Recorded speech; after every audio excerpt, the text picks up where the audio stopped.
Pertumbuhan adalah bersifat kuantitatif yang bisa kita lihat dengan angka, seperti berat badan, tinggi badan, dan banyak kosakata yang dikuasai anak usia dini.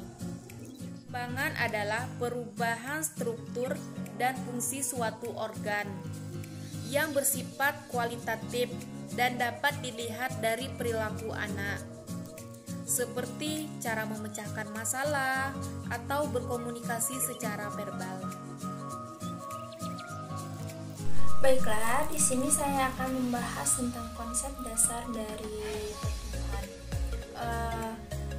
Pertumbuhan atau growth ialah berkaitan dengan masalah perubahan dalam besar, juga ukuran atau dimensi tingkat sel, organ maupun individu yang dapat diukur dengan ukuran berat, bisa dihitung dengan gram atau ukuran panjang itu bisa dihitung dengan menggunakan sentimeter atau inci.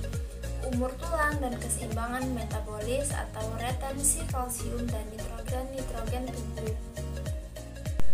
Selanjutnya, ada beberapa teori tentang konsep dasar dari pertumbuhan ini. Yang pertama itu pertumbuhan pada umumnya dibatasi pada perubahan struktural dan fisiologis atau kejasmanian dalam pembentukan seseorang secara jasmaniah dari saat masih berbentuk konseptual atau janin, melalui periode-periode prenatal dalam kandungan dan postnatal setelah lahir sampai kedewasaannya, itu menurut L. Grow dan A. Crow dalam ABD Abror 1989. Yang kedua itu ada pertumbuhan adalah proses perubahan yang berhubungan dengan kehidupan jasmania individu. Itu menurut dari E. Usman Effendi dan Juhaya S. Praja 1985. Terus selanjutnya itu ada pertumbuhan adalah proses perubahan alamiah secara kuantitatif pada segi jasmania atau fisik. Itu menurut Le Van Chois 1975 dalam Abin Syamsuddin 1996. Terus ada tingkat pertumbuhan pada berbagai usia. Yang pertama itu masa konsepsi sampai remaja. Nah, di sini masa prenatal. Masa ini berlangsung sejak terjadinya konsepsi atau pertemuan sel bapak ibu sampai lahir kira-kira 9 bulan sampai 10 hari atau 280 hari. Masa sebelum lahir dibagi menjadi 3 periode. Yang pertama itu periode telur atau zigot, yang kedua itu embrio, yang ketiga itu periode janin atau fetus. Terus yang kedua itu ada masa bayi baru lahir.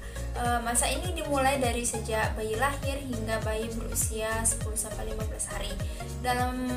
Dalam pertumbuhannya, di sini bayi akan dapat kita hitung berat maupun tinggi bayi. Terus selanjutnya itu ada masa bayi.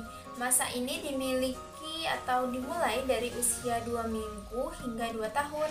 Masa bayi ini dianggap periode kritis dalam perkembangan kepribadian karena merupakan periode dasar-dasar untuk kepribadian dewasa. Pada masa ini diletakkan bayi merupakan manusia baru lahir sampai berumur 24 bulan, namun tidak ada batasan yang pasti. Terus selanjutnya itu ada balita. Balita merupakan salah satu periode usia manusia setelah bayi, sebelum anak awal. Rentang usia balita dimulai dari usia 2 tahun hingga 5 tahun. Periode usia ini disebut juga dengan usia prasekolah. Baiklah, adapun pengertian dari konsep dasar perkembangan anak yaitu memahami teori perkembangan anak adalah penting untuk menyusun program pendidikan sesuai dengan konsep DAM. Adapun uraian dalam Megawangi 2005, yang pertama teori perkembangan kognitif Jean Piaget 1896 sampai 1980 sangat terkenal dengan teorinya tentang bagaimana seorang anak belajar melalui tindakan yang dilakukannya. Seorang anak dapat memahami sesuatu konsep melalui pengalaman kognitifnya, yaitu tahap sensori motorik usia 0 sampai 8 bulan, dan 0 sampai 8 bulan. Selanjutnya tahap prefasional.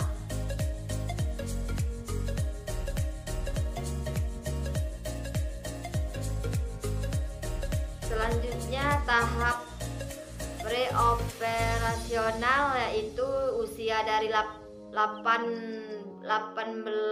bulan sampai 6 atau 7 bulan. Selanjutnya tahap operasional usia 8 sampai 12 tahun. Dan yang terakhir tahap formal operasional usia 12 sampai usia dewasa. Adapun brain based learning, manusia mempunyai kemampuan alami untuk belajar asalkan tidak bertentangan dengan prinsip bekerjanya struktur dan fungsi otak. Adapun evaluasi perkembangan anak, yaitu penilaian terhadap perkembangan individu anak dan belajarnya adalah penting dalam perencanaan dan penerapannya. Evaluasi anak usia dini ini sebaiknya memakai data observasi yang dilakukan guru dan sifatnya uraian deskriptif. Semakin meningkatnya perhatian masyarakat dan pemerintah terhadap program pendidikan anak usia dini ini mengandung konsekuensi bahwa penyelenggaraan harus benar-benar bekerja dengan baik. Pendidikan anak usia dini mampu mengungkap dan mengangkat kompetensi anak lebih optimal. Pendidikan anak usia dini harus mempertimbangkan tahapan perkembangannya sesuai dengan usianya, sesuai dengan keunikannya serta faktor sosial anak. Sekian penyampaian materi